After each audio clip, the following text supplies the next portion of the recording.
Viewers, আসসালামু আলাইকুম। আশা করি আপনারা ভালো আছেন। আজকে আপনাদের মাঝে আরেকটি নতুন মেডিসিন নিয়ে আসলাম। সেটি হলো রিল্যান্টাস 2 mg ট্যাবলেট। এর জেনেরিক গ্রুপের নাম হলো টিনজানিডিন। এই রিল্যান্টাস ট্যাবলেটটি বাজারজাত করেছে সুনামধন্য প্রতিষ্ঠান বেক্সিমকো ফার্মাসিউটিক্যাল লিমিটেড।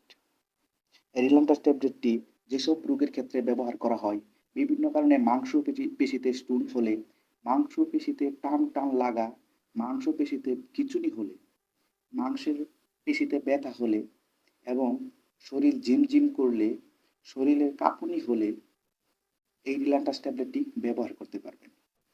কোমরে বা মাজায় মাংসপেশিতে ব্যথা হলে বা টান টান লাগলে এবং হাতে পায়ে মাংসপেশির টান লাগলে এই রিল্যান্টাস ট্যাবলেটটি সেবন করতে পারবেন।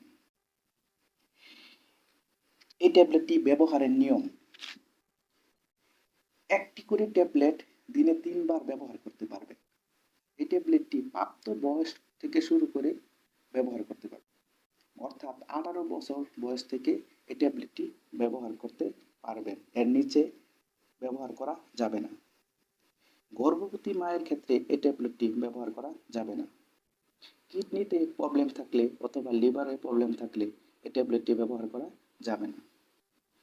পার্শ্ব প্রতিক্রিয়া: প্রত্যেক ট্যাবলেটেরই পার্শ্ব প্রতিক্রিয়া আছে, তেমনি এই রিল্যান্টাস ট্যাবলেটেরও পার্শ্ব প্রতিক্রিয়া দেখা দেয়, যেমন মাথা ব্যথা, ঘুম ঘুম ভাব, বমি বমি ভাব, মুখ শুকিয়ে যাওয়া, ক্ষুধামন্দ লাগা, এ ধরনের পার্শ্ব প্রতিক্রিয়া দেখা দিতে পারে।